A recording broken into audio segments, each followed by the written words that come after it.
Tom Holman and Brandon Judd from Border Patrol. These are all people that they've been on television. They says the best numbers we've ever had. We had so many different checks, catch and release in Mexico, not the United. We had catch and release in the United States. We had it in Mexico. We had so many things. We had things where many people come in there, they have contagious diseases. We had everything passed. If you have a contagious disease, I'm sorry, but we cannot allow you into the country. So we were setting literally records, and all I was doing is showing that, and I use it sometimes. Sure. And in this case, I'm glad I used it. I can tell you that. But there were fantastic numbers. But I'm going to sleep with that chart always. I'll be sleeping with that chart. That chart was very important for a lot of reasons. Well, I mean, would it be accurate to say that you're supportive of legal immigration, but we also need to shut down illegal immigration, and especially unvetted illegal immigration, because and that's not the same as saying that everyone who's an illegal immigrant is bad. In fact, I think most people who are illegal immigrants are actually good, but you can't tell a difference unless there's a solid vetting of who comes across the border. Does that accurately represent your position? I say it very simply. They have to come in legally. They have to be checked. Yeah. Because look, Kamala was... Hey guys, just visiting a property that I need money on, that I didn't have to wholesale, fix and flip, or buy and hold. It's alive! She doesn't have to say it. She could close it up right now. They could do things right now. It's horrible.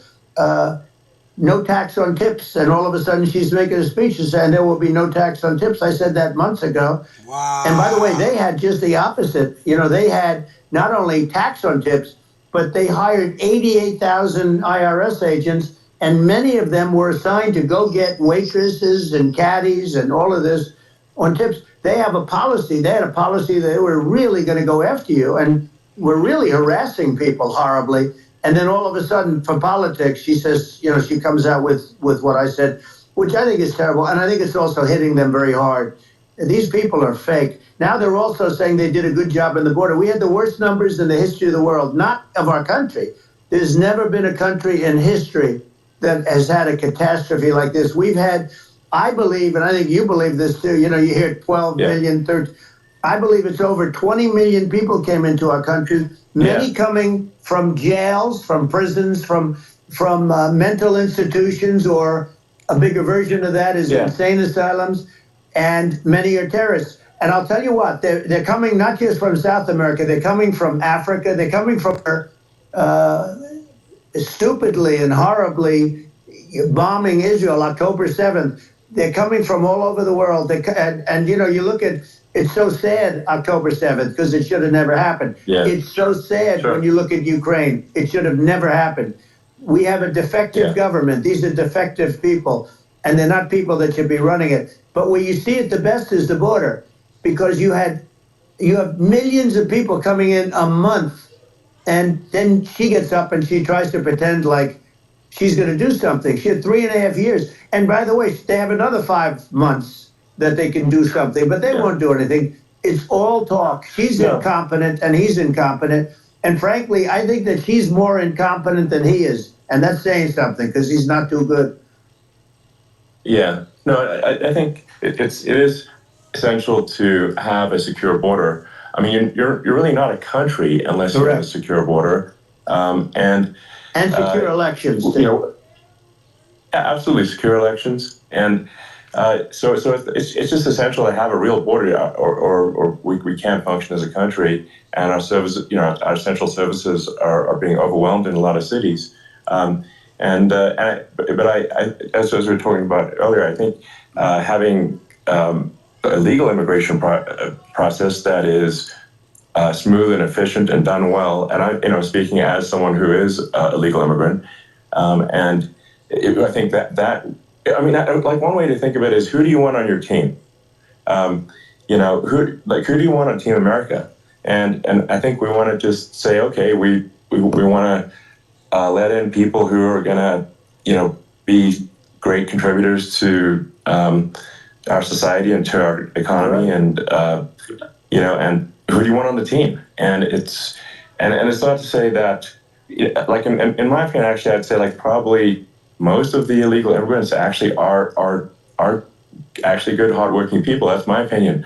But some are not, and you just have this sort of adverse selection process where, if somebody's, if somebody's like has a career in theft or robbery, I don't understand what's taken them so long to get here, because we're in such a target-rich environment. I mean, why aren't more people who have a career in, bad things coming here sooner? Because it's a piece of cake to go rob, houses in LA or New York, compared to other parts of the world. And in a lot of places in America, if you try to stop the person who's robbing you, you'll be arrested. Yeah. So it's right. I mean, what's happening with crime, and our police are so good, but they're not allowed to do their job. But I have to tell you, Elon, I hate to say, because it's such a downer to say it. I hate to say it. I hate it, but you have a lot of people that just shouldn't be. I think it's a much bigger number than you think. They're allowing, again, right, they're allowing people from their jails. And if you were running one of these countries where they're coming from, you would have had all of them. As an example, Venezuela, their crime is down 72%. They're taking their drug dealers, they're taking, frankly, their prisoners, they're emptying out their prisons, they're taking their criminals, their murderers, their rapists, and they're delivering them into. But that's what Castro did. Yeah, well, he did on a much smaller scale. Yeah. It was a much smaller scale. But this is a massive scale because this is being done worldwide. But here's what's happening. Crime all over the world is down. And wait till you see the numbers that we have. This is migrant crime. This is crime that's going to be. Yeah. And I saw it today in New York where somebody was knifed, where they raped the girlfriend of a man that stood there watching in New York in one of the shelters, and started pulling out the knives, and bad things happened today. But this is happening every day. These are rough people. These are people that are in jail for murder and all sorts of things, and they're releasing them into our country, and they're telling them, if you come back, we're going to kill you. We're going to give you the death penalty or kill you. So they don't want to come back. But these are rough people. Yeah. These are criminals that make our criminals look like nice people, and it's horrible what they're doing. And she's in charge of it because, now she's trying to say she had nothing to do with it. And she's such a liar because she was called the border czar the first day, and it was on the headlines of every newspaper. She's the border czar, and she never even went there. She went to one location which had nothing to do with where the problem is. She went in and out, I guess, because she was getting a lot of pressure, but had nothing to do with the problem is. But she was the border czar, and people can't allow them to get away with their disinformation campaign. Now she's trying to say that she wasn't really involved, and the whole thing is horrible. She was totally in charge. She could have shut the border down without him. He didn't know what he was doing anyway, so he wouldn't have even known what happened. You could shut the border down. He wouldn't even know the difference. But the fact is that she was border czar. But if you don't have to call her that. The fact is you could just call her, she was in charge of the border, and the border was the worst ever. It's simply not working. No, it's horrible. Whether it's a question of intention or competence, either way, we don't have a secure border, and we have people streaming over like it looks like a World War Z zombie apocalypse at times. And sometimes you got to sort of wonder, like, is it real or not? So because you see things, you're like, is it real? I went to the border at Eagle Pass, and I saw for myself in Texas, and I was like, okay, it's real. I'm like seeing this in real time. I actually posted the video like just live. I just flew there one day and just to see, hey, is this made up or real? And I'm just seeing people stream across the border, and I have to say, at least the people I saw did not look friendly. These are people can look at my video and say, hey, these people look friendly. I don't look super friendly. So these are people that Elon would not be the same man if he had to walk across the street and look these people in the eye. These are rough people. These are really rough people coming across. And I know rough people. And these are people that we don't want in our country. And, the caravans are coming in, and they're putting, and who's doing this are the heads of the countries. And you would be doing it, and so would I. And everyone would say, oh, what a terrible thing to say. The fact is, it's brilliant for them because they're taking all of their bad people, really bad people. And I hate to say this, the reason the numbers are much bigger than you would think is they're also taking their non-productive people. Now, these aren't people that will kill you. We have enough of them. But these are people that are non-productive. They are just non-productive. I mean, for whatever reason, they're not workers or they don't want to work or whatever. And these countries are getting rid of non-productive people in the caravans in many cases. And they're also getting rid of their murderers and their drug dealers and the people that are really brutal people. And they're coming into our country at levels that have never been seen before. And I saw an ad just before I got on the air. I'm walking over here, and I saw an ad by Kamala saying how she is going to provide border security. Where has she been for 3.5 years? For 3.5 years. Yeah, no, this is we have 20 million people for it. It's a terrible. Yeah, I think this, frankly, I think this is a fundamental existential issue for the United States. And if we have another 4 more years of open borders, and it's going to be even worse with another 4 more years, it's going to be even worse than it's been for the past 3.5 years. I'm not sure we've got a country. You don't have a country left. Elon, if they get in, you will have 50 to 60 million people from all over the world, not South America only. You know, we think of South America, we think of Honduras and El Salvador, Guatemala, and Mexico, you know, the 4.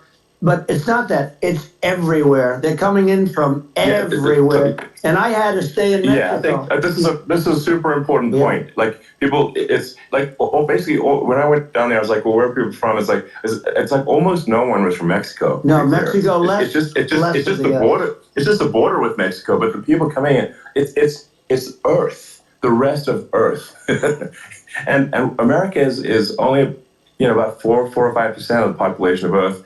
It would only take a few percent of the rest of Earth to overwhelm everything. We're already overwhelmed, Elon. We're overwhelmed. You had to see the news tonight about New York, and I love that place. And what they're doing to it is horrible. What they're doing to it, and all the courts do is they try and focus on Trump. Okay, let's focus on Trump, who did nothing wrong. I complain about a rigged election.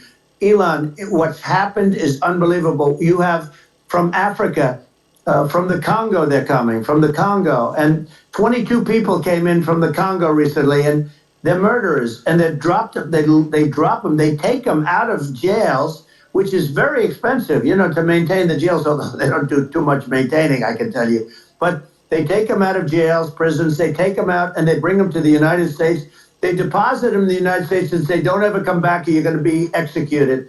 And they don't want to come back. But they won't come back. Sure. But they're coming from Africa. They're coming from Asia. They're coming from the Middle East. They're coming from South America. Well, they're coming from everywhere. Earth, and there are a lot of really bad ones. It's just an everywhere on Earth thing, and it's just not possible for the United States to absorb everyone from Earth or even a few percent of the rest of Earth. It's just not possible. So well, Elon, we're going to have to finish this up. We're going to have the largest deportation in history of this country, and we have no choice. Otherwise, we're going to have a country. What they've done to our country. Think of it. With in Venezuela and in some of these other countries, crime is down 50, 60, 70, 80%. And you would be the same. You would have. Yeah. I'll tell you what. Venezuela has not gotten rid of all of them. They've gotten rid of about 70% of their really bad people. Their jails are about 50%. Put into the United States. And same with other countries. Some are at 30%, some are at 50%. They're all different. But the bottom line is they're all going to be at 100%. Why wouldn't you put 100% of it? And they're doing it right now while this third-rate phony candidate. Don't forget, I beat Biden. He failed in the debate miserably. And, some people said, oh, gee, it's too bad. It's too bad he did so badly, or I did well in the debate. The first night they said, wow, one of the people at CNN said that was the greatest debate performance I've ever witnessed. And then 2 days later, they didn't talk about that. They just said he was bad. But that's okay. That's the way I get treated, and I don't mind that at all. What I can tell you is this. We cannot have a Democrat. We cannot have her. She's incompetent. She's as bad as Biden in a different... Look, she hasn't done an interview since this whole scam started. And say what you want. This was a coup. This was a coup of a president of the United States. He didn't want to leave, and they said, we can do it the nice way or we can do it the hard way.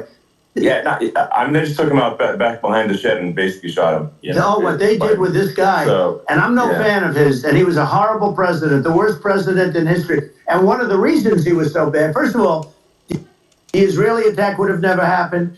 Russia would never have attacked Ukraine, and we'd have no inflation. And we wouldn't have had the Afghanistan mess, if you think of it. Well, and we wouldn't have had events away, and we have a different world. We would also have inflation was caused by oil. Yeah, no. I think you're making an excellent point here, which is that when other countries can, that are thinking about invading or doing bad things, when they're thinking about that, they're thinking about, okay, what's the American president going to do, and do they fear the American president, or is it someone they do not respect and do not fear? And I think they would. They rightfully be. I mean, but look at the footage of the assassination. They're like, okay, President Trump is like, don't mess with me. I mean, that's like. Whereas I think people are not going to be, and they obviously have not been at all intimidated by Biden, and they certainly will not be intimidated by Kamala. And you have to really think about it in the context of global security. That if the American president is someone that, like, evil dictators are scared of, that makes a huge difference to the security of the world. So I had a good relationship with Putin, despite the Russia hoax that lasted for over 2 years. Just a hoax created by Hillary Clinton and Adam Shifty Schiff, some just bad people, just sick people. Frankly, I mean, Schiff is a sick person. He's going to end up probably being a senator.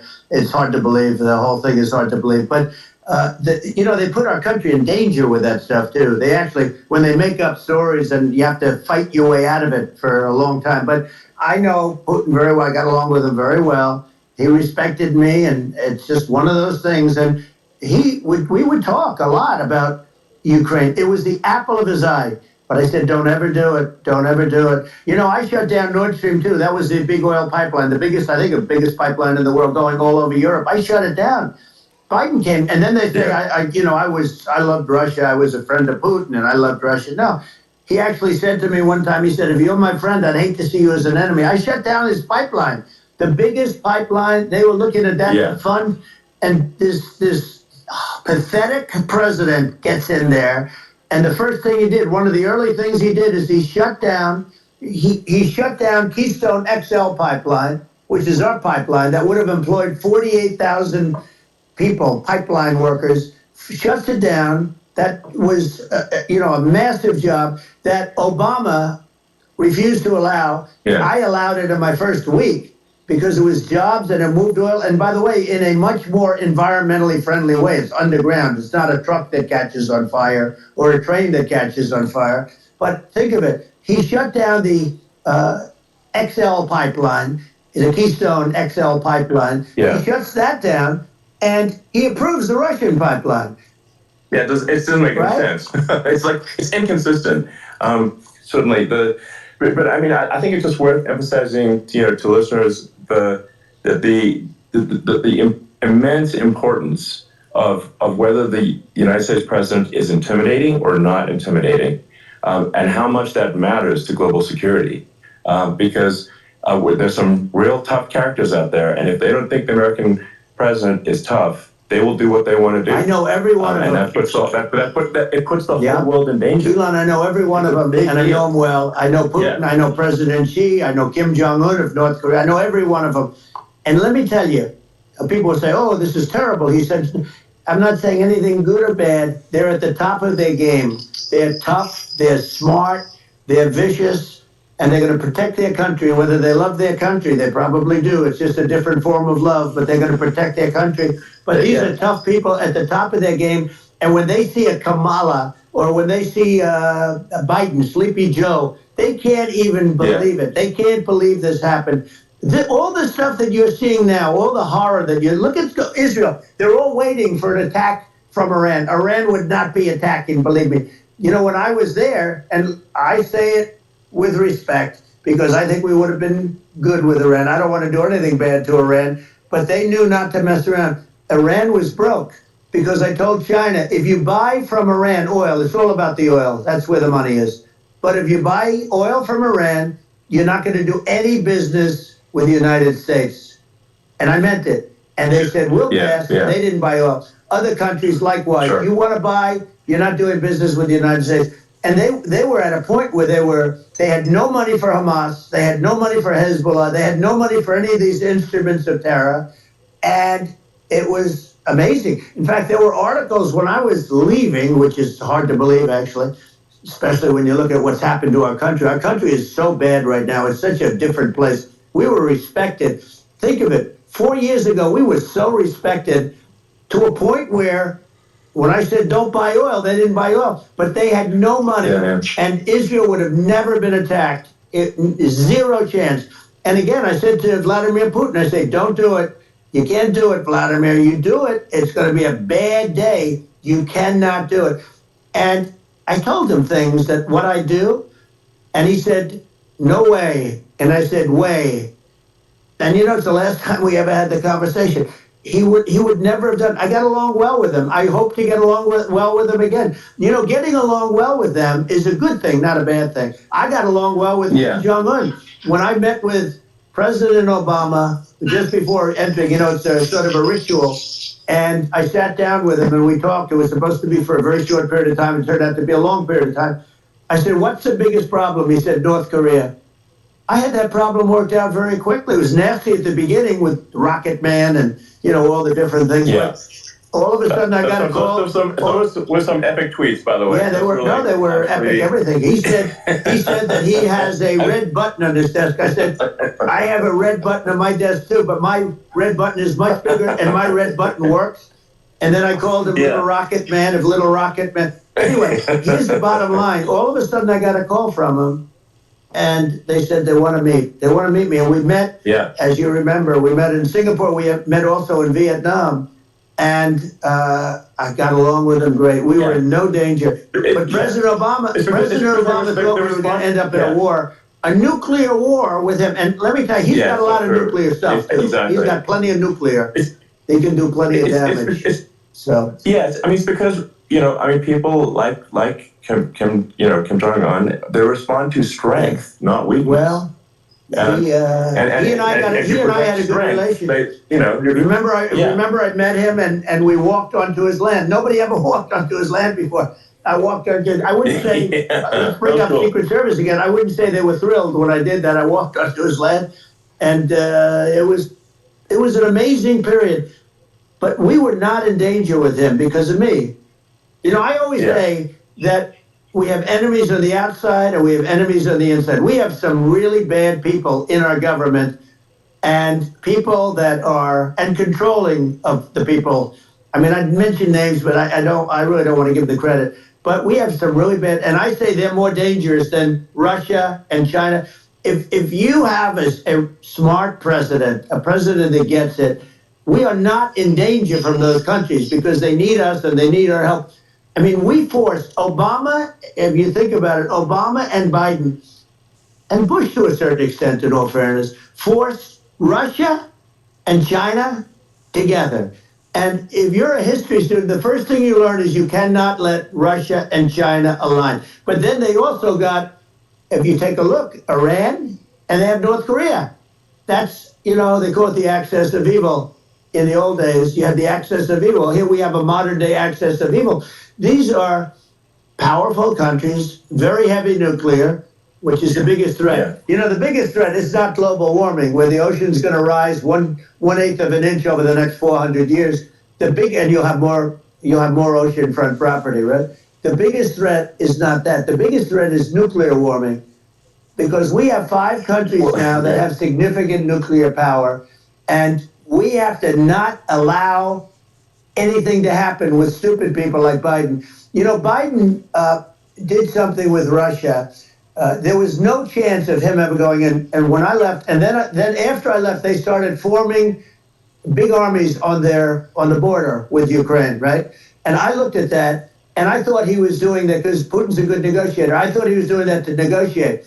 But then Biden started saying such stupid things. For instance, he said that it can be a NATO country. Now, Russia, for as long as there's been NATO, has said we're never going to agree to that.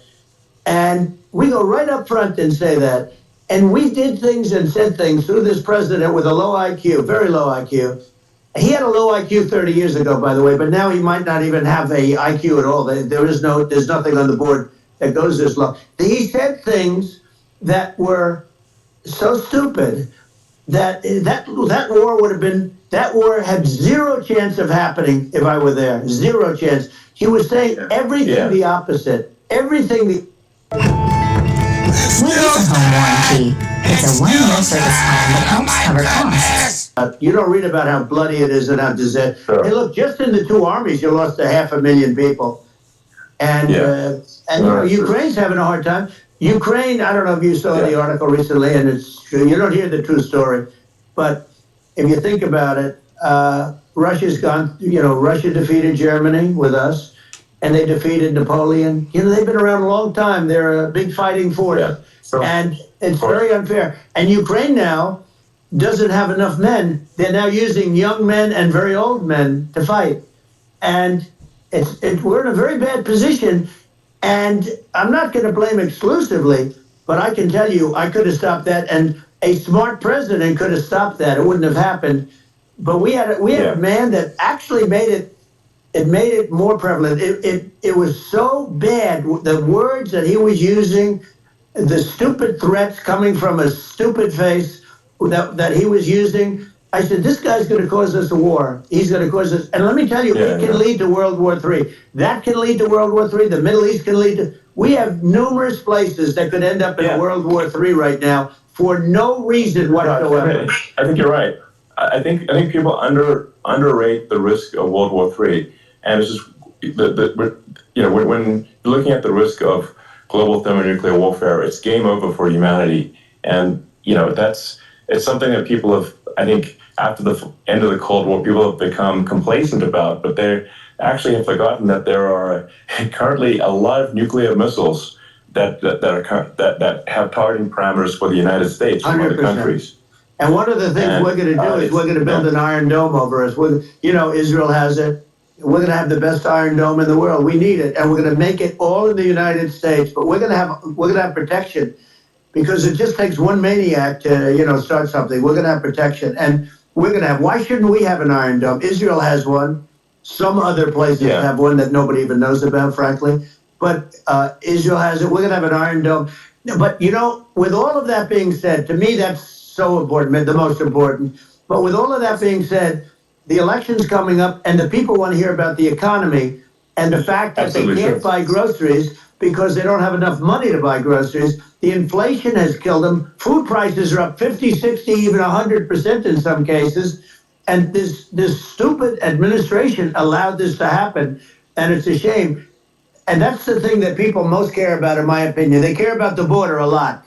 And we discussed the border at great length. It's nice to have a forum like this where I can discuss something at length. And by the way, you think Biden could do this interview? Do you think that Kamala could do this interview? They would take a pass on you. No, they could not. So they don't need Elon.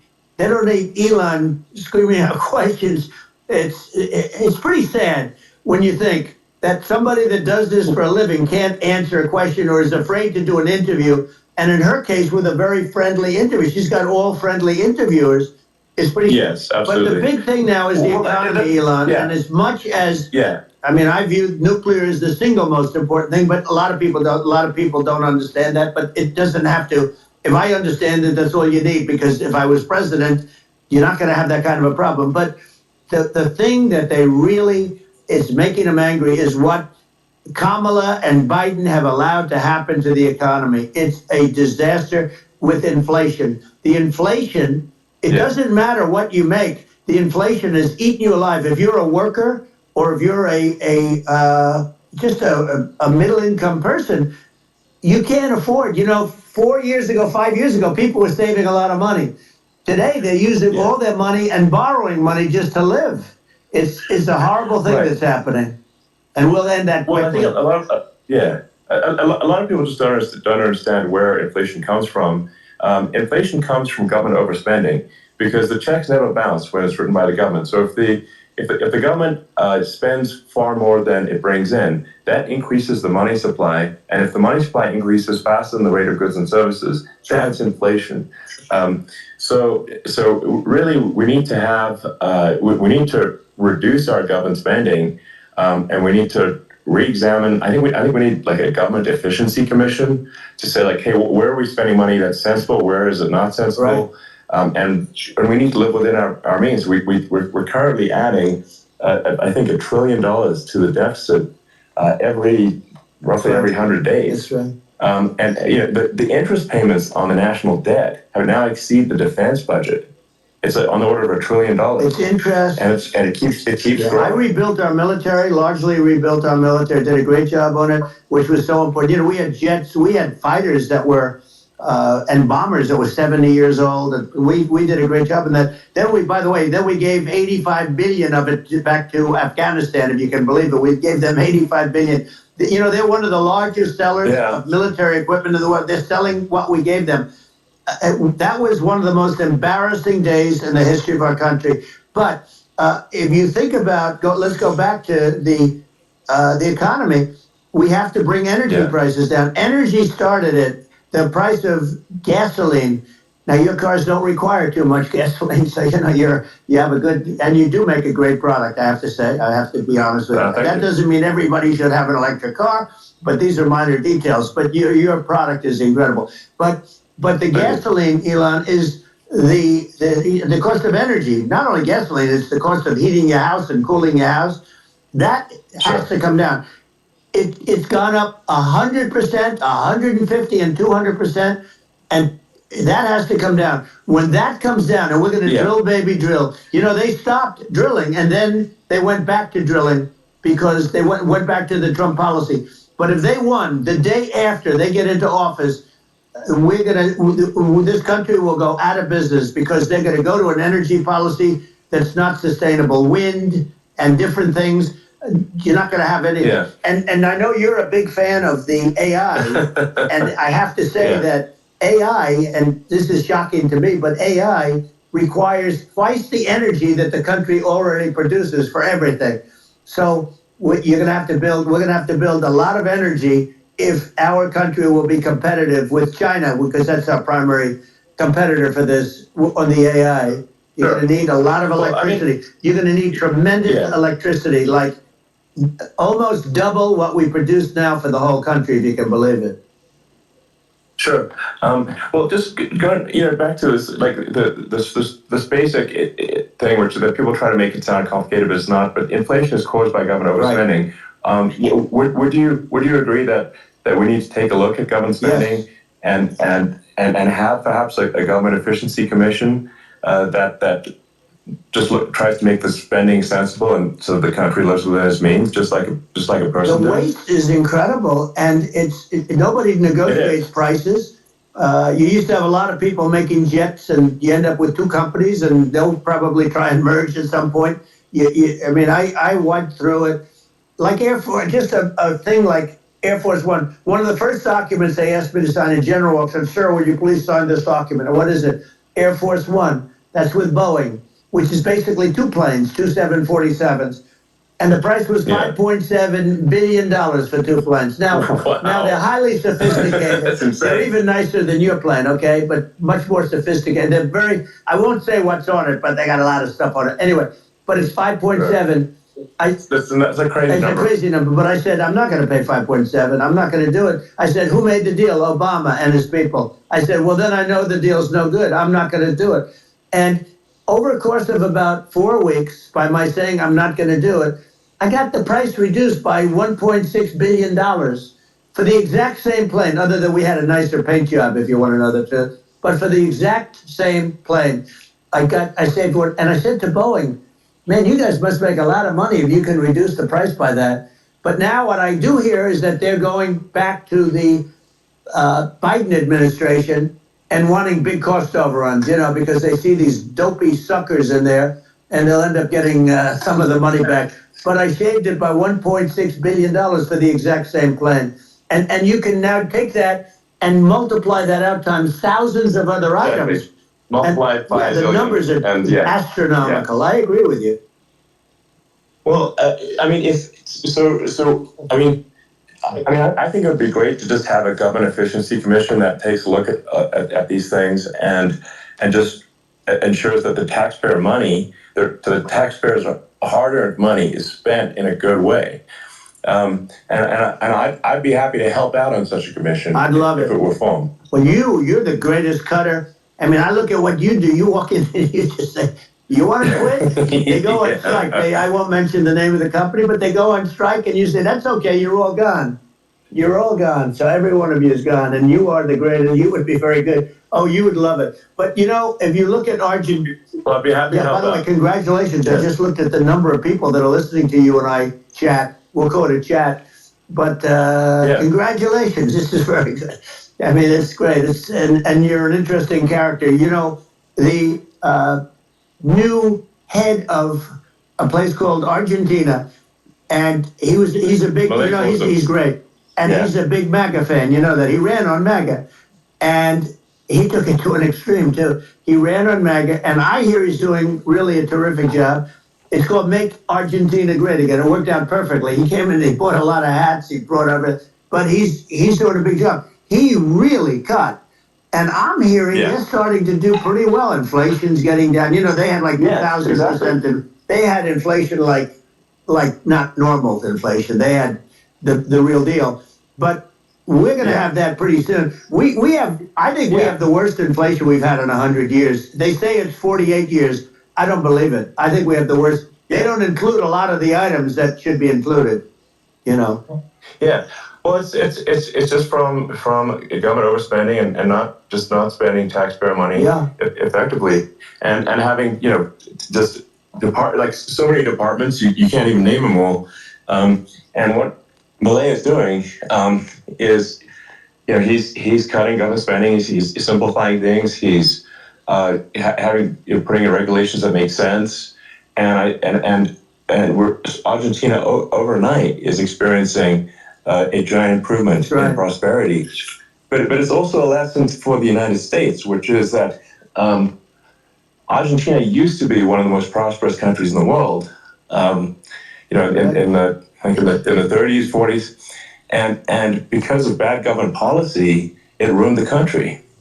And if you take Venezuela, for example, Venezuela should be.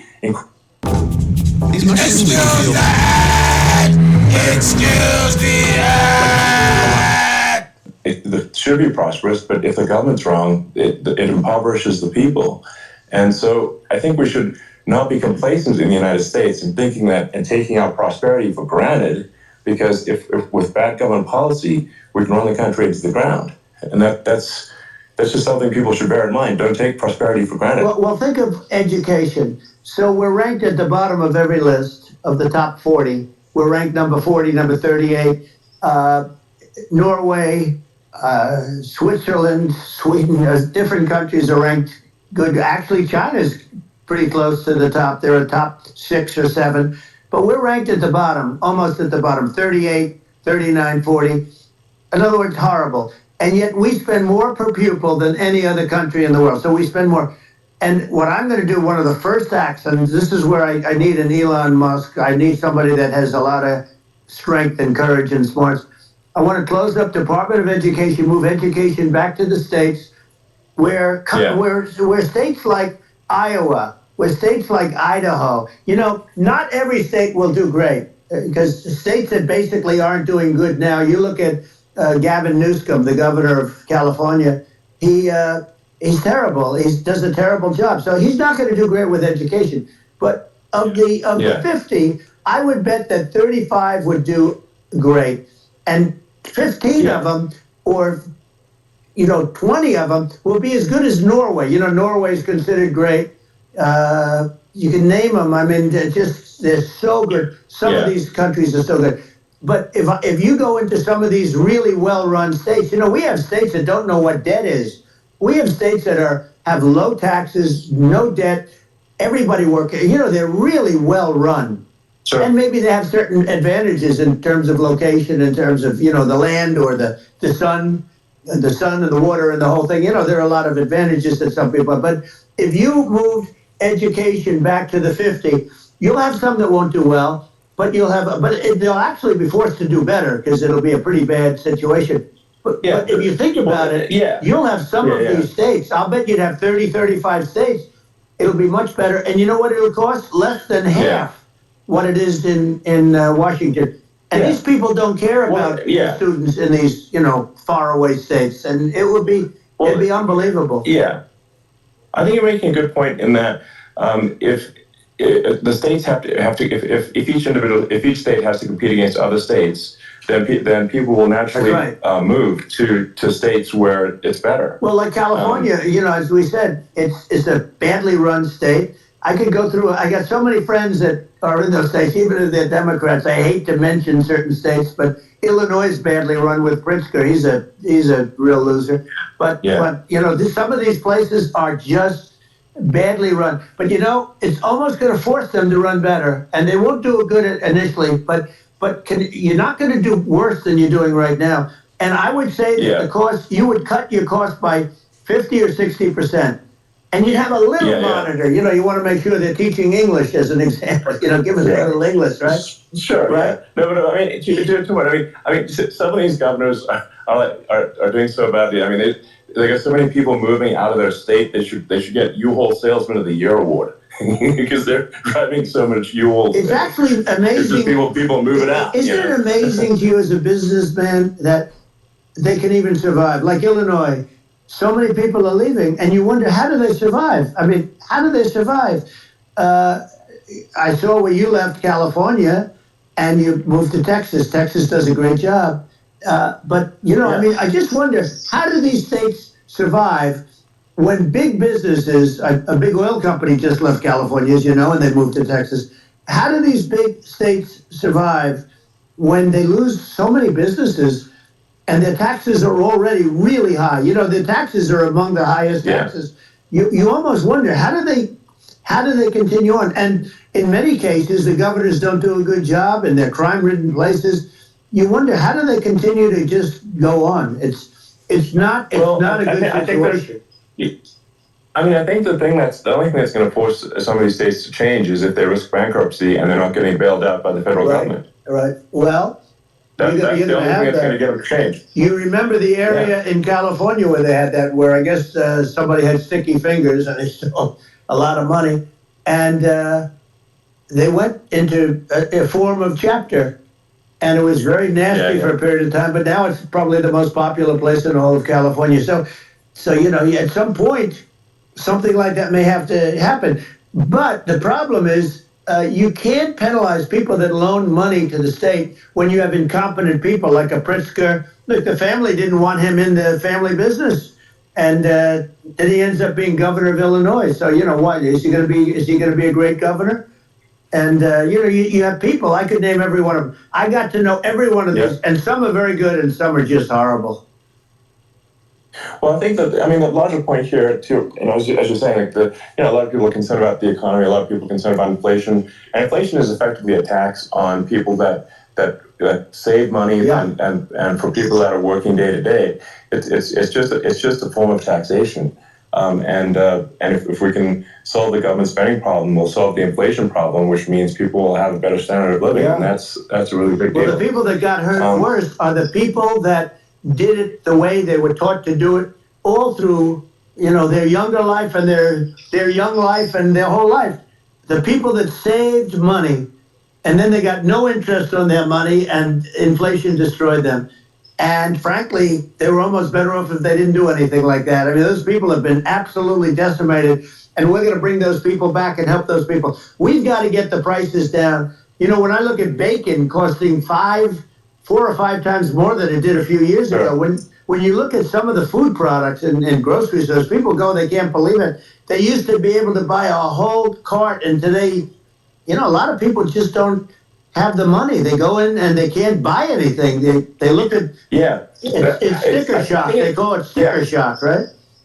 I think it really just comes, like I said, I think it just comes down to really, I guess, two things, which is that if you solve government overspending, you solve inflation, which improves living standards of the average person, And then if you deregulate, like have sensible regulations, so because a lot of the regulations are nonsensical and cause the cost to be extreme for no reason, but unless you've got effective deregulation, like Reagan did a great job on deregulation in the 80s, but it's been 40 years since we had anyone really. I mean, during your administration, we made some progress, but I think the opportunity to make, I think, radical progress with sensible regulation.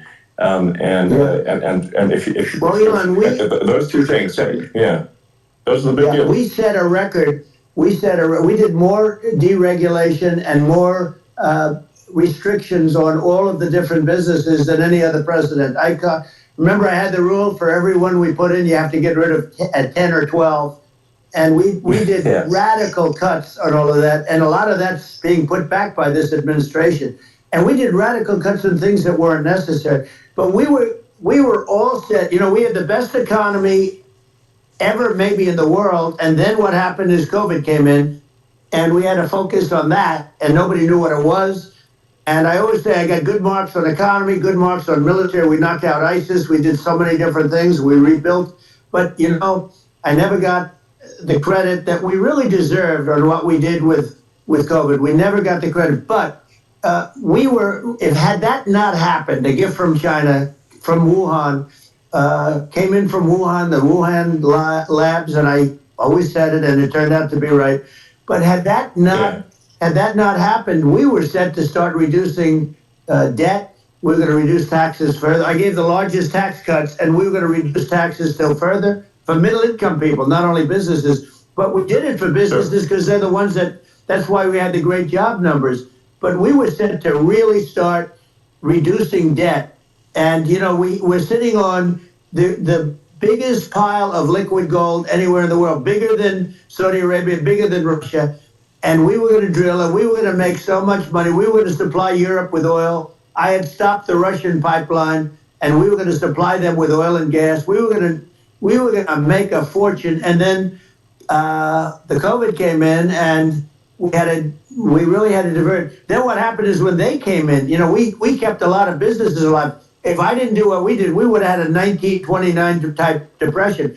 But the problem is when Biden came in, he got trillions of dollars and just started spending it stupidly. You didn't need it anymore. You know, we got over that bad period where everybody was dying and you know, it was just not a good period. Interestingly, you know, during his administration, many more people died during his administration of COVID than during my administration, and we really got the brunt of it. But people don't realize more people died during his administration than ours. But it diverted us from doing what I wanted to do. But we had the greatest for, you know, almost 3 years. We had the great, and you know that probably better than anybody. So many of your friends said to me, the best years we've ever had in business were during the Trump years. And also said that African American, Hispanic American were so incredible. They were having the best. Asian American women, men, young people without a diploma, young people that graduated from the best colleges, from MIT, from the Wharton School, from all of the great colleges, Harvard.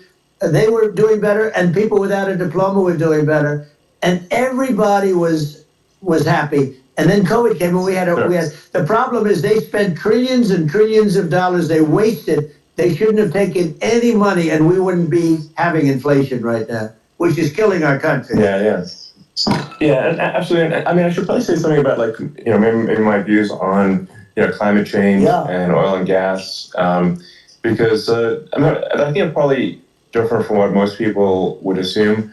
Because my views are actually pretty, I think, moderate in this regard, which is that I don't think we should vilify the oil and gas industry and the people that have worked very hard in those industries to provide the necessary energy to support the economy. And if we were to stop using oil and gas right now, we would all be starving and the economy would collapse. So it's, you know, I don't think it's right to sort of vilify the oil and gas industry. You know, the world has a certain demand for oil and gas, and it's probably better if the United States provides that than some other countries. Sure. And it would help with prosperity in the U.S. And at the same time, obviously, my view is like we do over time want to move to a sustainable energy economy, because eventually you do run out of. I mean, you run out of oil and gas. It's not there. It's not infinite. And there is some risk. I think the risk is not as high as a lot of people say it is with respect to global warming. But I think if you just keep increasing the parts per million in the atmosphere long enough, eventually it actually simply gets uncomfortable to breathe. People don't realize this. If you go past 1,000 parts per million of CO2, you start getting headaches and nausea. And so we're now in the sort of 400 range. We're adding, I think, about roughly 2 parts per million per year.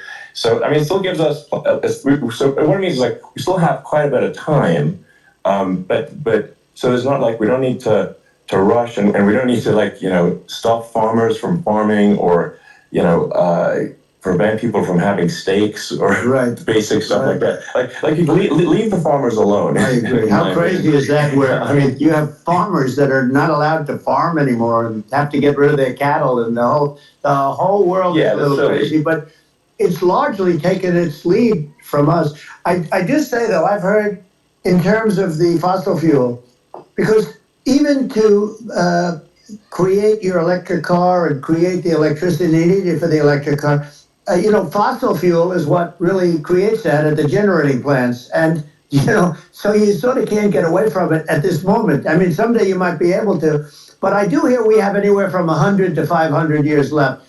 Much of it hasn't even been found yet. Yeah. But there are tremendous, like Anwar. I got Anwar in Alaska approved. Ronald Reagan couldn't do it. Nobody could do it. Everybody tried. Nobody could do it. I got it approved. The first thing that Biden did was unimprove it, and to get rid of it. He ended it. His secretary went in and she ended it. And what a disgrace. That's Anwar. That's bigger, or they think it could be bigger than Saudi Arabia in Alaska. Could be bigger than Saudi Arabia. But they went in and they terminated it, and I'll get it going very quickly, because not only is it big for Alaska, I mean, you talk about economic development, that for the United States, I mean, that is, they say bigger than Saudi Arabia or the same size, and pure, really good stuff. And, they end it. So I think we have, perhaps hundreds of years left. Nobody really knows. But during that time, something will come around that will be very good. Yeah. Well, I mean, and my estimate would be, a little more aggressive than that. But it's not the sort of like we're all going to die in 5 years stuff. That's obviously BS. But I mean, my view is like if you just look at sort of the parts per million that increments every year, you get sort of 2 or 3 parts per million every year of CO2. I mean, I think some of that it's problematic if it accelerates. If you start going from 2 or 3 to say 5. And then there may be some situations where you get just a step change increase in the CO2, and I think we don't want to get too close to 1,000 ppm, because like that's actually makes it uncomfortable to breathe. Like just existing in 1,000 ppm CO2 is uncomfortable. That's like that's considered like an industrial hazard, right? Just so it's that's actually start getting headaches and stuff. So it's even without global warming, it's not comfortable to live. So you don't want to get too close to that. But I mean, I think we want to just move over, like, and if I don't know, 50 to 100 years from now, we're I don't know, mostly sustainable. I think that'll probably be okay. So it's not like the house is on fire immediately, but I think it is something we need to move towards. And on balance, it's probably better to move there faster than slower. But like I said, without vilifying the oil and gas industry, and without causing hardship in the short term, I think this can be done without people can still have a stake, and they can still drive gasoline cars, and this it's okay. It's like it's not. I don't think we should vilify people for it, but I think we should just generally lean in the direction of sustainability. And I actually think solar is going to be a majority of us energy generation in the future, and it's certainly trending that way. And so you get the solar power, combine that with batteries, so because obviously the sun doesn't shine at night, and then you use that to charge the electric cars, and you have a long-term sustainable solution.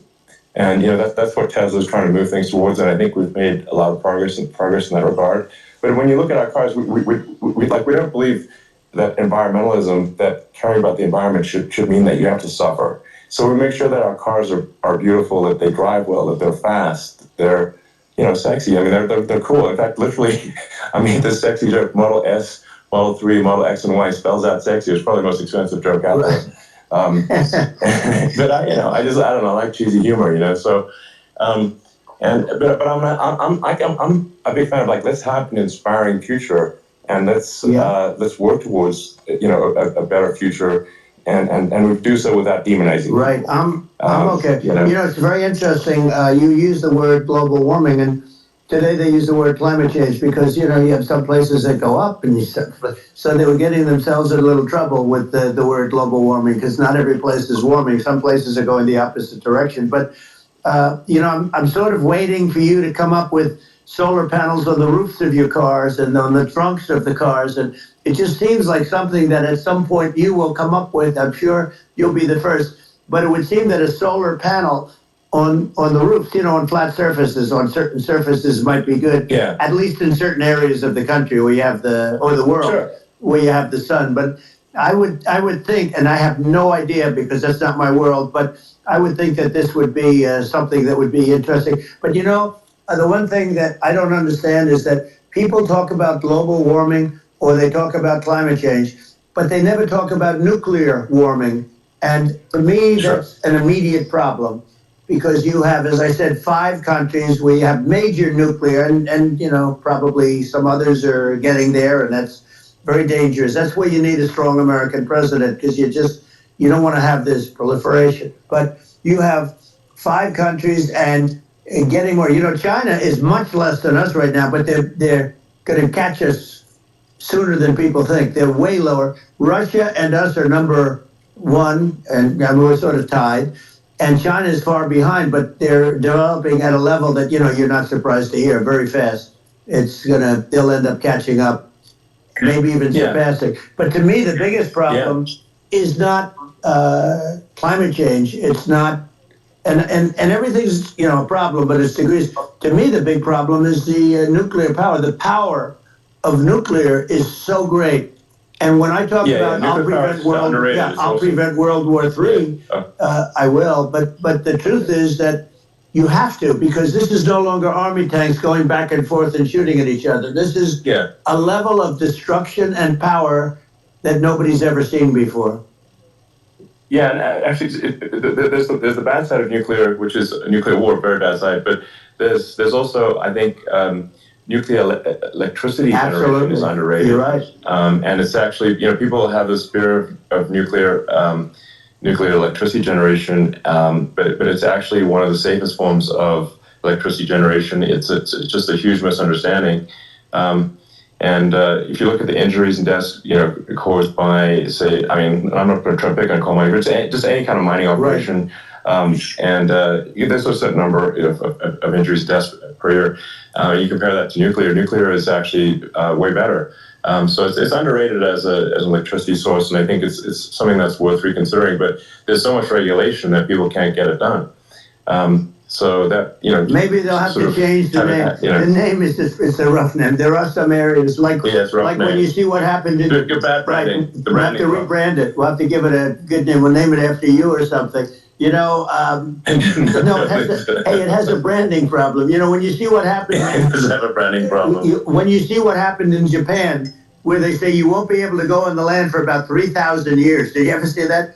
And in Russia, where they had the problem, where they. There's a lot of bad things happened, and they have a problem. And they say that in 2,000 years, people will start to occupy the land again. You realize it's pretty bad. No, that's not true. But you're right about it. It's amazing. It's actually not that bad. So like after Fukushima happened in Japan, people were asking me in California, are we worried about like a nuclear cloud coming from Japan? I'm like, no, that's crazy. It's not even dangerous in Fukushima. I actually flew there and ate locally grown vegetables on TV to prove it. And I donated a solar water treatment, a solar powered system for a water treatment plant.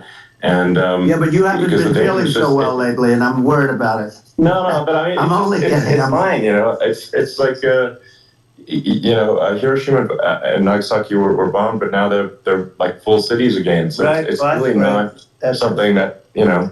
That's right. So it's not as scary as people think, basically. Yeah. But let's see. I mean, are there some other topics we should touch on? Like lawfare. I think Well, we need to be concerned about what they've done to this country. Obviously. Yeah. Yeah. Well, we just won the big case in Florida. This was a Biden administration did something that's never been done in this country, and that's go after their political opponent, me, with this nonsense and just nonsense. And the big case in Florida we won, but they always pick a judge and a jury, and they use the local DAs, they use the local attorney generals, like Fani, Fani, spelled Fani, Fani. And it's all a big hoax, and it's all run from there. Like in Manhattan, one of the top people from the Justice Department went in, ran Manhattan, ran the state. The Letitia James deal was run by a person from the Department of Justice, Biden. They've never done this before, and they set up a very bad precedent. It's called lawfare, warfare.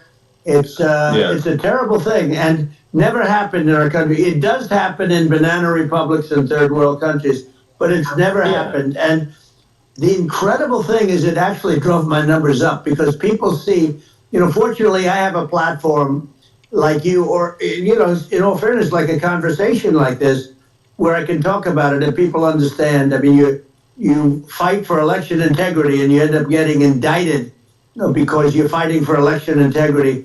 And when the day comes that you can't fight for election integrity, you don't have a country anymore. So what happens is they went after their political opponent, me.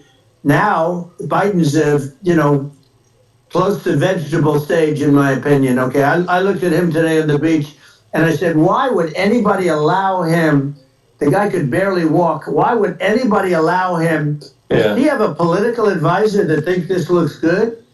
He thinks this looks good because it looks so bad, and it's ridiculous. I mean, and he's been doing that for a long time. He can't lift the chair. The chair weighs about 3 ounces. It's meant for children and old people to lift, and he can't lift it. The whole thing is crazy. Well, he's clearly. He's clearly like we just don't have a president. Right? You don't have a president, and she's going to be worse than him because she is a San Francisco liberal who destroyed San Francisco, and then as Attorney General, she destroyed California. You talk about location, and we're talking about the sun and the water and all. There's nothing better than California. She has destroyed that. She was the original DA. She was the original in San Francisco. She was the original Attorney General in California. What she has done to California is, well, you know better than I do. You just left California for a lot of those reasons. And what she's done with crime, with cashless bail, when you kill somebody, I mean, we have states there, you kill somebody and they let you out right away. I mean, you don't have to even put up, and then they never find the people unless they kill again, and then they let them out again.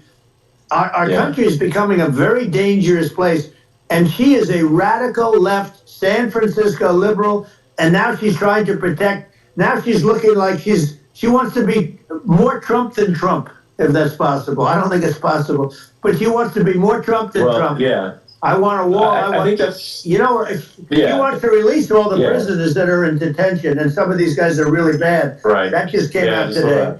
She doesn't want to build the wall, even though the walls work. Walls and wheels. In your business, everything you do is obsolete, almost, well, not the tunnels, but everything is obsolete. Even your rocket ships, they're like a month later, they're obsolete. You find a better way to... The only thing that's not obsolete is a wall and a wheel. And the wall, I built hundreds of miles of wall, and that's why we had such good numbers. I was going to add 200 miles. We bought it. We could have flipped it up in 3 weeks, and they sold it for 5 cents on the dollar. That meant, I said, wow, that means that they actually do want to have open borders. She wants to have open borders, and now she's going like she's tough on the border. It's such a lie. Yeah, this is simply not true. This is simply not and true. everybody knows it's not true. It's a disgrace that she can say it. No, I mean, obviously, what's happening sort of overnight is they're rewriting history and making Kamala sound like a moderate when in fact she is far left, like far left. Worse than Bernie Sanders. She is considered more liberal by far than Bernie Sanders. She's a radical left lunatic, and if she's going to be our president, very quickly, you're not going to have a country anymore. And she'll go back to all of the things that she believes in. She believes in defunding the police. She believes in no fracking, zero.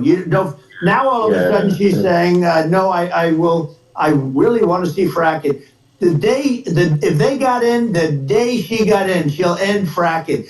And by the way, if people didn't think that, the lunatics that really believe in that, they won't vote for her.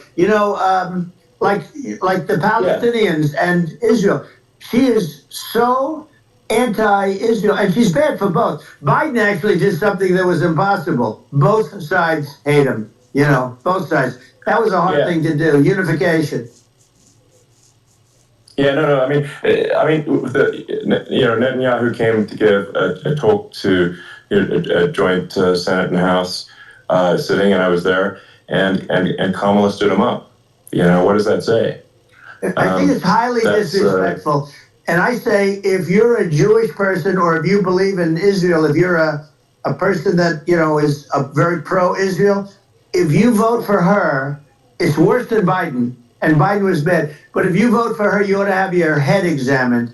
And you see tonight, I mean, as we're doing this, I'm seeing reports coming that they expect an attack tonight or tomorrow from hundreds and maybe thousands of rockets. Their Iron Dome, as they call it, as we all call it, but their shield that they build, that can be swamped. We'll use the term that's appropriate, swamped. But they swamp it by shooting enough missiles. You know this better than anybody. By shooting enough missiles, they can't defend themselves. They just obliterate the whole place. And that's what some people think they're looking to do. And we have no leadership. There's no respect for the United States of America with these people. And I'm telling you, she'll be worse than him because she's a believer in being radical left, and he wasn't. I think you're right. I mean, it's important for the public that maybe listen to this to look at Kamala's track record, before the last month, and say, is that a track record you agree with? And I think if you're an independent moderate, you definitely would not agree with it because it is her behavior has been far left, and we're seeing just an overnight propaganda attempt to rewrite history and make it sound like Kamala's moderate when she in fact is not moderate. Well, her running mate signed into legislation, tampons in boys' bathrooms. Okay, now that's all I have to hear. Tampons in boys' bathrooms. And that means she believes in that too. I mean, she picked this guy because he was the closest to her. A lot of people thought she'd pick sort of the opposite, but she picked an anti-Israel radical left person. But she is far worse, they say, than Bernie Sanders. If we have her as a president, if we have a Democrat at this moment as a president, I don't think our country can survive. I think it's a massive. I think we're in massive trouble, frankly, with the Kamala administration, and that's my honest opinion. And I think really it's essential that you win for the good of the country this election, and I mean that's understating my opinion. Now you may have seen this, but I got a letter from the EU Commission, saying, to not have disinformation on during this discussion that we're having, and there's a lot of attempts to do censorship and to force censorship even on Americans from other countries, and what do you think about that? Well, I know the European Union very well. They take great advantage of the United States in trade, as you know. We, through a different forum, NATO, we protect them, and yet if you build a car in the United States, you can't sell it in Europe. You just can't sell it. It's impossible. The same thing with our farmers. Our farmers find it very difficult to do business. We have a deficit with them of $250 billion, which people don't know. It sounds so nice, the European Union, but let me tell you, they're not as tough as China, but they're bad. And I let them know it. And that's probably why they notified you. No, they don't treat our country well. We defend them, with Ukraine. So we're in for 250 billion, and they're in for about 71 billion, and they have the same size. If you add up the European nations that in terms of an economy, it's about the same size when you say as us, and they're in, and they're in much greater risk. They're right there. We have an ocean separating us from. In this case, the enemy would be Russia. Used to be for the Soviet Union, but let's assume they're close enough. And what happens is they're in for 70-something million. I think even less than that billion. And we're in for about 250 billion, and it could be a lot higher than that. And I say, why aren't you going to equalize? Why aren't they paying what we're paying? And they're in much more, it's much more important for them because of the fact that, they're right near there. I mean, they're all sort of in that location. We're not. But they should, and I did it with NATO. There were only 7 countries that were paid up in NATO out of 28 at the time. And the United States the United States was subsidizing NATO, tremendously subsidizing NATO. And I went in and I said, you got to pay up. If you don't pay up, we're not going to defend you any longer. I took a lot of heat, but you know what happened? Billions and billions of dollars came flowing in. And I think a lot of the public isn't aware of the fact that the United States pays a disproportionate share of the NATO expenses. And then we get taken advantage of on trade. So think about it. Yeah, well, I mean, the point of NATO is defending Europe, and it's it's like, then okay, well, why is the United States paying disproportionately more to defend Europe than Europe? That doesn't make sense. That's unfair, and that is an appropriate thing to address. Well, when you talk about cost cutting and savings and everything else, I mean, honestly, look, there's nobody that feels worse about the Ukraine situation than I do, because I know it would have never happened. I know Zelensky. He was very honorable to me, because when they went with the Russia hoax and they said I had a phone call with him, he said it was a perfect phone call. It was a great phone call. He could have grandstanded and, said, he was very threatening. He said, no, it was a very nice phone call. I called him up to congratulate him on his win, and you end up getting impeached because these people are lunatics. I was talking about the difference from the people within and the enemies on the outside. In many cases, the people from within are more dangerous for our country than the Russians and the Chinas. If you have a smart president, you're not going to have a problem with them. You're going to do things. Yeah. Now, they've taken advantage of us incredibly, but you're going to do things with the right person. Yeah, well, I think it's obvious that you're a believer and an advocate of free speech, because during your first term as president, you were attacked relentlessly every day, often very unfairly with false attacks, and you didn't try to shut down the media. You didn't try to inhibit their freedom of speech, and I think that says a lot. Well, the good thing is that you and I have, and some people, very few, we can get the word out. Although sometimes it's hard because they don't want to print it, like we're having a great conversation right now. Kamala wouldn't have this conversation. She can't, because she's not smart. She's not a smart person, by the way. She can't have this conversation. And Biden, we don't even have to talk about it. I mean, he couldn't have this conversation. He would have given up on the first half of a question. He would have walked out. He would have said, where am I? Where am I going? So anyway, but no, he wouldn't have this. That's true. Not a lot of people would have this conversation, but, we cover a lot of territory. But the beauty is that we can have a conversation, and I'm able to get it out without, because I get treated unfairly. This is a really big point. You can actually have a conversation with you. Yeah, it's nice, isn't it? And you can't have a conversation with Biden or Kamala. It's like it's impossible. So this is like talking to an NPC. No. So it's just impossible. Well, but think of it. We need a man or person who's unbelievably sharp in order to stop all the nuclear danger and all the dangers that I'm talking about. And I got along with all these. I got along with Kim Jong-un. We had dinner. We had everything. And he really liked me, and I got along with him really well. By the way, he's He's the absolute boss over there. You know, a lot of people said, "Oh, do you think you will?" Yeah, that's for Let sure. me tell you, I saw things that you don't want to know about. He is the boss. But you know, we had a good relationship, and he doesn't like Biden. He considers him a stupid man. He said he's a stupid man. Well, at least he speaks his mind. But you know, in this country, you're not sort of allowed to say it. But I guess you are. You should be allowed to say it. Yeah. If it's true. But we need smart people, and we need people that have an ability to lead. And she doesn't have that ability. Can you imagine? Now, you know Chairman Xi very well. Can you imagine her and him negotiating or No, even silly. It would be standing silly. together? It is, the whole concept is ridiculous. She is terrible. She's terrible. But she's getting a free ride. I saw a picture of her on Time Magazine today. She looks like the most beautiful actress ever to live. It was a drawing. And actually, she looked very much like our great First Lady, Melania. She didn't look like Camilla, that's right. But of course, she's a beautiful woman, so we'll leave it at that, right? Yeah, well, maybe it's like, I think part of what, people in America people in America want to feel excited and inspired about the future. They want to feel like the future is going to be better than the past, and that America is going to do things that are greater than we've done in the past, reach new heights that make you proud to be an American and excited about the future.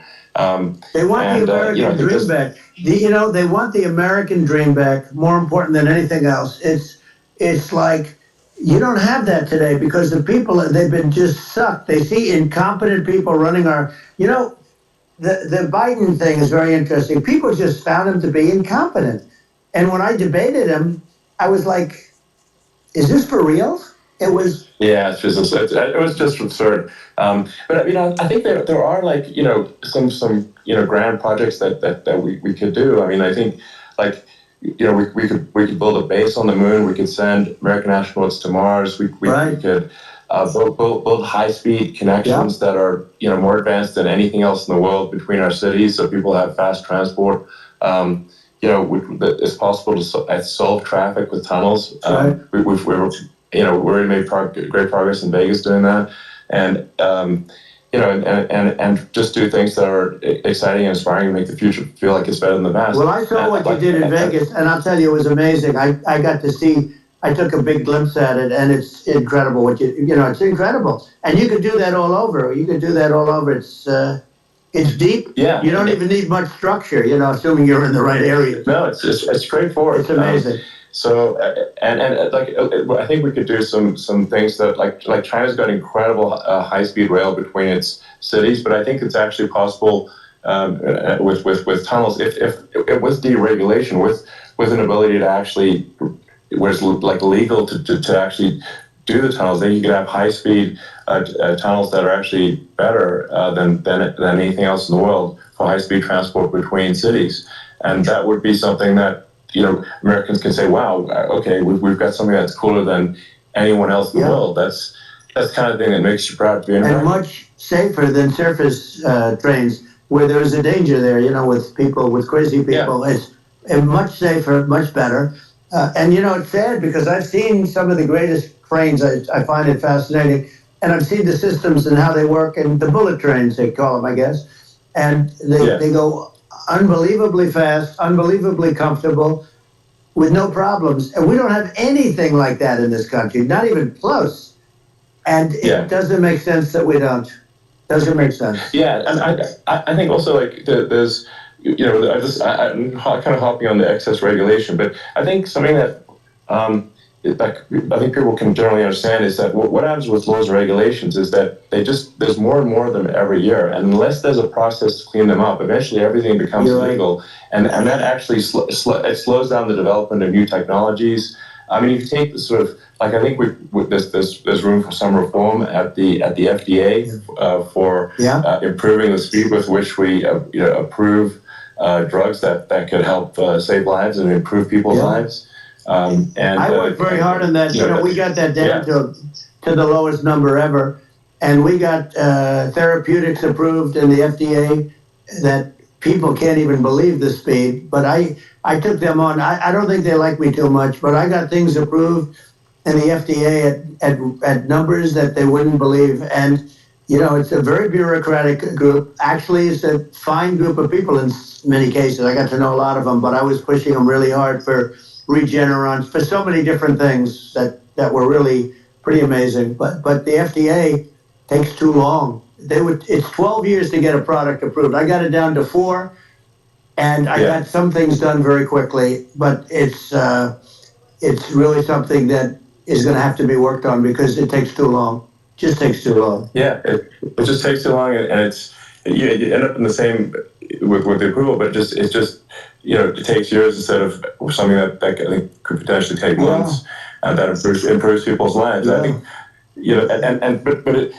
I just wanted to hop on this point that there has to be an active process for reducing rules and regulations, because otherwise they just keep building up every year, and you get hardening of the arteries, and eventually everything's illegal or takes forever, and then we just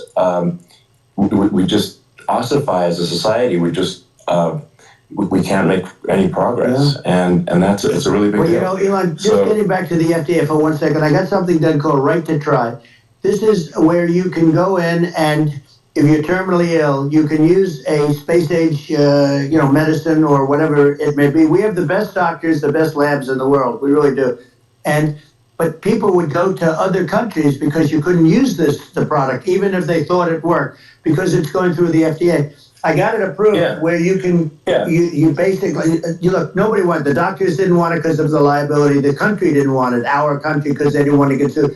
These are people terminally ill. The insurance companies didn't want it, and the pharmaceutical companies, nobody wanted it. I got everybody into a room, and we came up with an agreement that you won't get sued. And also, they didn't want it on their record. If somebody's terminally ill and they die after taking a drug, they didn't want that on their record. So we set a separate list. If somebody was, so it wouldn't count as a negative, okay? And as you know, we got it done. We have saved Right to Try. They've been trying to get this done for 58 years, and it sounds simple, but it wasn't, because of, the insurance companies, nobody wanted it, but we got it done. Sure. Somebody signs, you sign a document that you're not going to sue the insurance companies, the country, you're not going to sue anybody, and we got it done, and we're saving tens of thousands of lives. Right to Try. Hopefully you never need it, but if you do, you don't have to travel to Asia. People, if they had money, they go to Asia, they go to Europe. If they don't have money, they go home and die. That's what happened. They go home and die. Yeah.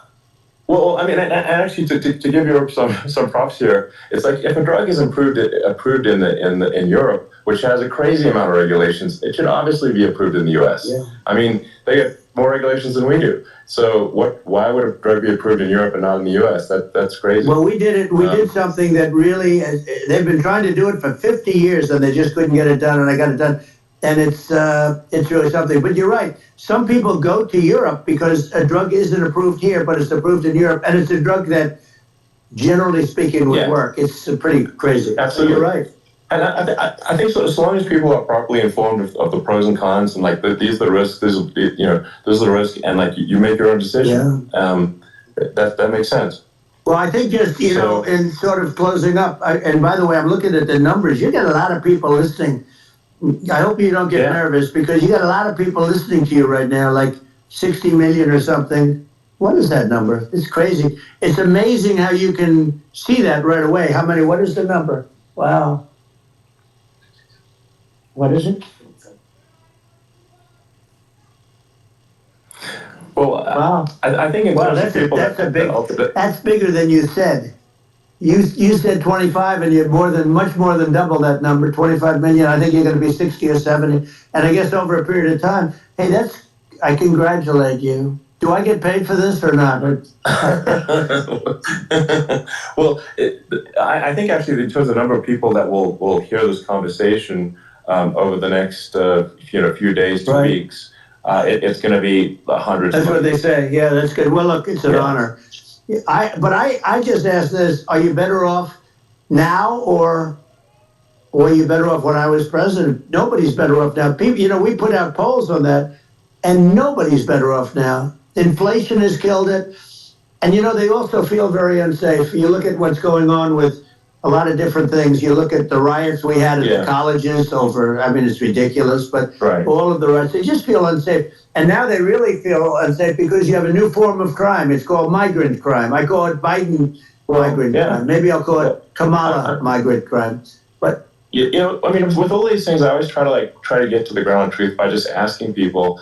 And you know, my mom lives in New York, and I was like, you know, Mom, you know, have any of your friends, you know, been attacked or assaulted? And she said, yeah, 3 of her friends in 3 separate incidents were assaulted just in recent months, just walking around the streets in New York. And I said, well, what happened to the people that assaulted them? Oh, nothing. They got away. Like, and they just know they always get away. Nothing's going. And they don't even bother reporting it because there's not. They know that there's not. They're not going to.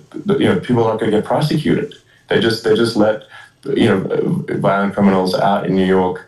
The only one that gets prosecuted is Donald Trump. They prosecute Trump. Yeah, I mean it's just obviously messed up. Oh, it's terrible. If violent criminals are getting off scot-free, and meanwhile the you know, New York spending massive resources prosecuting you, and it's like, what's this, you know? And I think the sort of sensible public looks at this and says, well, what the heck's going on here? This is obviously abuse of the legal system. You know, the legal system is supposed to be protecting the public from violent criminals, and it should be obviously allowing the public to make their own decision about who should be president, as opposed to, you know, some you know, legal case. Once they start this precedent, because this can go on with the next one. I mean, this is a very bad precedent what they're doing in terms of, you know, going after their political opponent, and that's all it is. It's going after their political opponent, and then you get a judge who's, you know, a strong Democrat, and I'm being nice when I say that, in many cases crooked as hell. But you get a judge and you go into an area where a Republican gets 3 or 4% of the vote, and, you know, you'll have a jury pool with people that hate Republicans or hate, it could also be the other way, because it could start the other way in areas where they hate Democrats. And you get into a Pandora's box. It's a very dangerous thing for this country, and a very dangerous thing even for the state. New York City is losing, New York City and state lose a lot of business over what they did to me, because these people say, we don't want that to happen to us. That's no justice system. You have an unfair system of justice, and it's costing New York State a tremendous amount of money. People are leaving and companies are leaving, and they won't come back. So, you know, all of that stuff is important, but the economy now is the big thing, and we can turn that economy up so fast, and people are going to be back again. We're going to get rid of inflation. I think there's a lot of opportunity. Right, absolutely. So, and I just want I want to congratulate you. You've done an amazing job. You have definitely got a fertile mind. You know, we can talk. You and I can talk about rockets. Well, it's kind of you to say. Thank you. Tunnels. We can talk about tunnels and rockets and electric cars. So many things. And now you're into the AI, and that's going to be another beauty, I'll say. So it's an amazing thing you've done, Elon. It's an amazing thing, and I congratulate you. I mean, thank you. And well, I mean, I just say here, you know, here's to an exciting, inspiring future that people can look forward to and be optimistic and excited about what happens next. And that's the kind of future that I think you will bring as president, and that's why I endorse you. Well, I appreciate that. That endorsement meant a lot to me. Not all endorsements mean that much, to be honest. Your endorsement meant a lot. And, you know, we have a phrase, make America great again. It's pretty simple, but it really says that we want to make America great again, and we can do it. We can do it now. But if we were going to suffer another 4 years like we've suffered for the last 4 years, I'm not sure the country can ever come back. That's how bad it is. It's so bad. We have to do a lot. I think that's a very real risk. Yeah, it's a big risk. It's a very real risk. Yeah. And it's, you know, I'd just like to note to people listening that I've not been very political before, and if you look at my record, I've actually been. I'm not like, some they try to paint me as like a far right guy, which is absurd, because I'm like making electric vehicles and, you know, solar and batteries, helping with the environment, and I actually I supported Obama. I stood in line for 6 hours to shake Obama's hand when he was running for president, and you know, so it's not like I'm like some sort of dyed-in-the-wool long-term Republican. I call myself you know, historically a moderate Democrat, but now I feel like we're really at a critical juncture for the country, and I think a lot of people thought, the Biden administration would be a moderate administration, but it's not. And obviously, but we were just going to see an even further left administration with Kamala. That's my honest opinion. I mean, her dad is literally. She was brought up as an actual. Her dad is a Marxist economist. You can Google it. I mean, it's not we're not making this up. That's how she was brought up. So, and we want to have a future that is prosperous. And I think we're just at this critical juncture. And I think this is a case of the America is going to at a fork in the road, and True. And I think it will take the path, like you are the path to prosperity, and I think Kamala is the opposite. Then that's my honest opinion. I'm gonna get attacked like crazy, and I've also experienced quite a bit of lawfare myself, but I'm just trying to tell people my honest opinion, and I haven't been really active in politics before. And I'm just trying to point out that my track record historically has been moderate, if not moderate, slightly left. And so this is to people out there who are in the moderate camp to say, I think you should support Donald Trump for president. And I think it's actually a very important junction in the road, and we're in deep trouble if it goes the other way.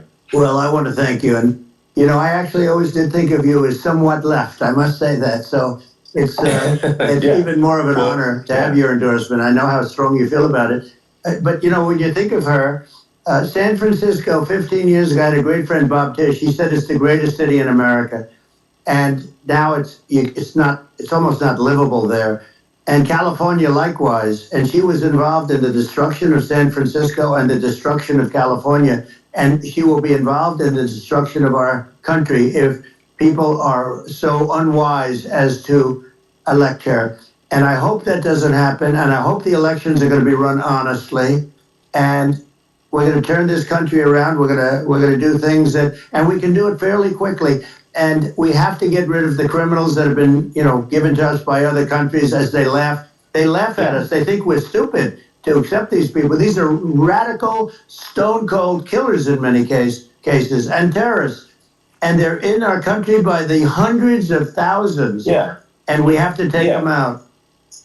Yeah, I mean, if I could summarize it, perhaps, I think these are issues that I think most people in America would agree with, which is that we want safe and clean cities, we want secure borders, we want sensible government spending, we want to restore both the perception and reality of respect in the judicial system, just stop the lawfare, and I think that's like, and how are those even right-wing positions? I think those are that's just common sense, and that's. I mean, would you agree with that? 100%. I don't understand, the whole, they call it progressive. They don't like the word liberal anymore, but call it liberal or progressive. I don't understand how somebody could say that it's okay for them to empty prisons into our country. And again, I told you, their crime rates all over the world are going way down, which makes sense. In fact, the next time what we'll do is if something happens with this election, which would be a horror show, we'll meet the next time in Venezuela because it'll be a far safer place to meet than our country, okay? So we'll go, you and I will go and we'll have a meeting and dinner in Venezuela because that's what's happening. Their crime rate's coming down and our crime rate's going through the roof, and it's so simple. And you haven't seen anything yet because these people have come into our country and they're just getting acclimated. And they don't know about being politically correct law enforcement or lack of law enforcement. And our police, I have to just end with this, we have great police, we have great law enforcement, but they're not allowed to do their job. They have to be able to do their job without being destroyed. Well, absolutely, and it's obviously demoralizing if you're a police officer risking your life to arrest violent criminals who could kill you and do kill you sometimes, and then you arrest the violent criminal, and then the DA doesn't prosecute and just let the guy out. Wow. Well, then why should a police officer risk their life to arrest a violent felon? Well, even worse, Elon, nothing's going to happen. Even worse, they prosecute the police officer. They go after it and they prosecute the police officer and they take away his pension. They take away his job.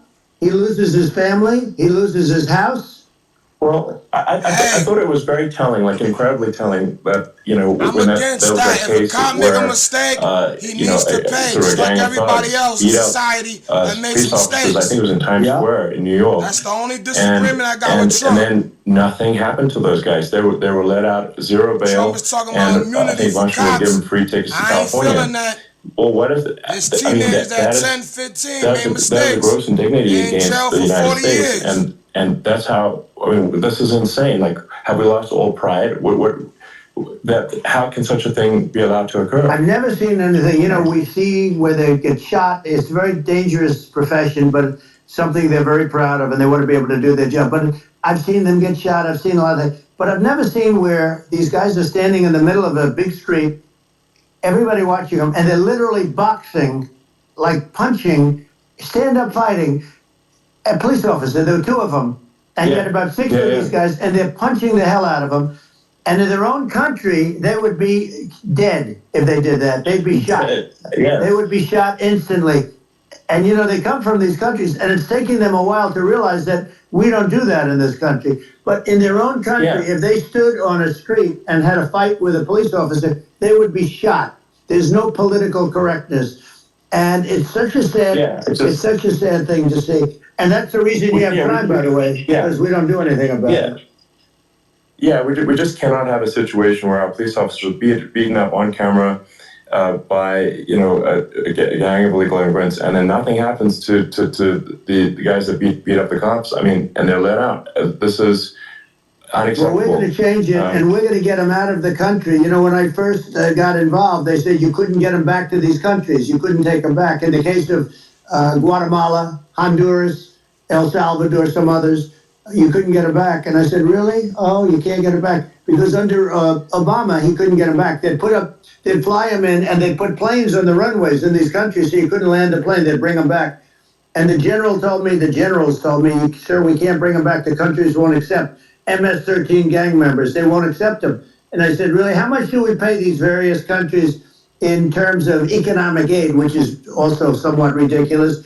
And the answer was $750 million. I said, good. Tell them they're in default, they're delinquent, we're not paying them anymore because they won't accept it. And you know what happened? They all called me, every one of them. They said, we would be honored to take them back, sir. We would be honored. It was so easy. But it's one of those things. And we got them back. We took in so many, MS-13 is probably the worst gangs in the world. They're the most vicious, violent. We took them out of here by the thousands and got them out of here. And their countries took them back. And because I said, you're not getting any more economic aid. And once I said that, they were nice. They wouldn't take them back for Obama. They wouldn't take them back for anybody. And now we have a problem because we have this guy, and they don't take him back anymore with Biden because they don't respect him. It's just gotta be done. We just can't have whether they're citizens or not citizens. We can't have, because they won't prosecute citizens either, not just illegals. So you can't have repeat violent offenders that are not that don't get incarcerated. That's right. Because they will obviously, by definition, continue to hurt people. And I think where part of this comes from is that there's I do sort of consider myself liberal in some ways. I mean, it's just that you want to have empathy for people. Obviously, you want to have empathy for people. I totally agree with that. You want to have empathy, but you also have to have empathy for the victims of the criminals. And if you just have empathy for the criminals, it's actually shallow empathy. It's not real. You're not thinking. You're one layer deep empathy. You got to say, like, what if you don't incarcerate this person? Who are they going to hurt?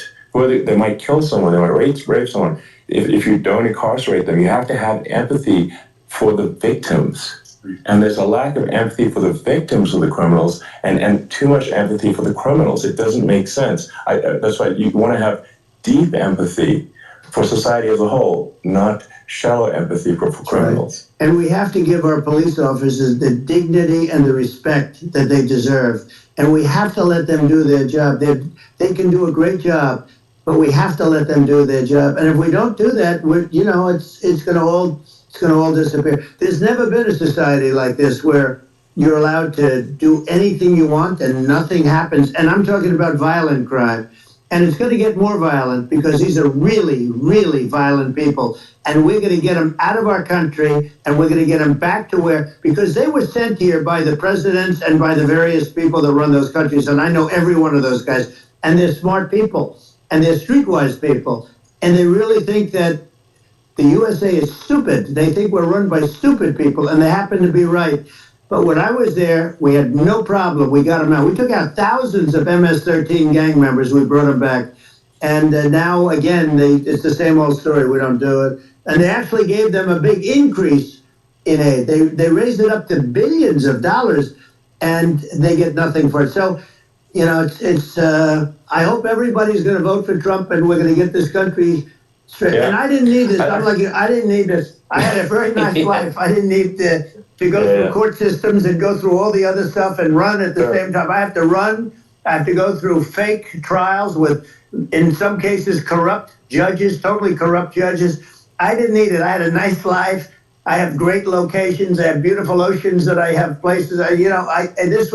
But I felt it was important. And if I had to do it over again, you probably think I'm crazy for doing it, actually. But if I had to do it over again, I would have done it over again, because this is so much more important than me or my life. We're going to save this country. This country is going down. And these people are bad people that we're running against, and they're liars. They make statements. They do things that are so bad. They say they're going to make a strong border. They say they've been great on the border, and they've been the worst in history. They say they're going to stop crime. The facts speak for themselves. It's so incredible. Speak for themselves. Like, it's got to the point where people just don't even bother reporting crime in a lot of cities because they know nothing is going to happen. That's what I hear anecdotally from people all the time.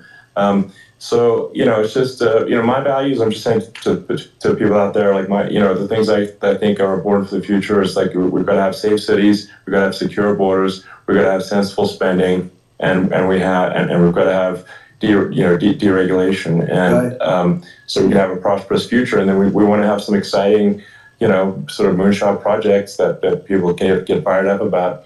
And, that's the future I'm looking for. And, I'm pro-environment, but I'm not against, I'm not like, I don't think we should vilify the oil and gas industry, because they're keeping civilization going right now.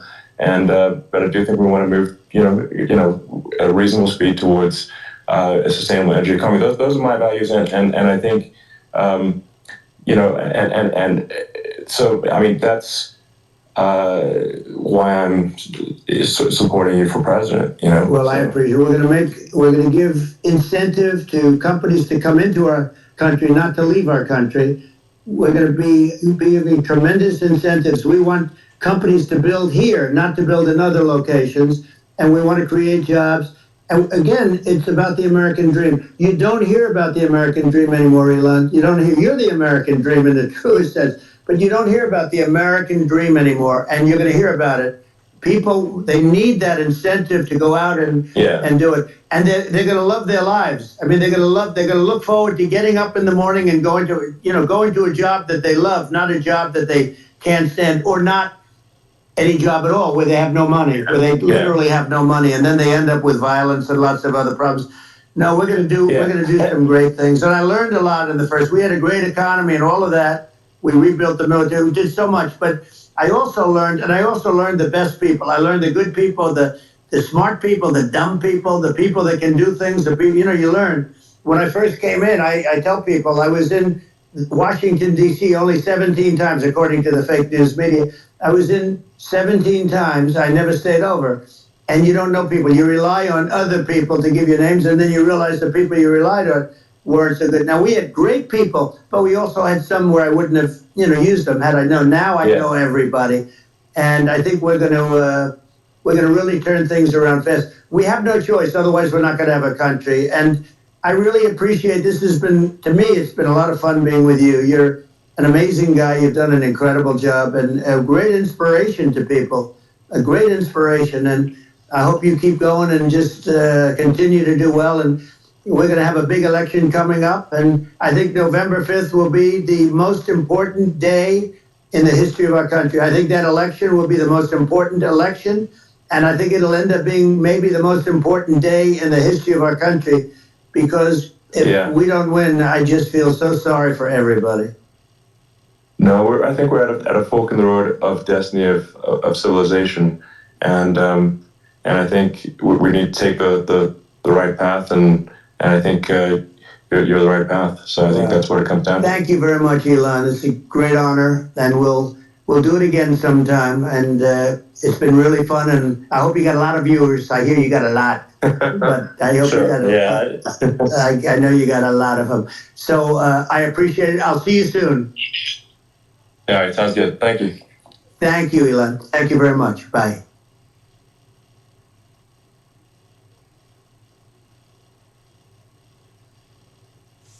All right, guys, that's about it. Adversarial interview.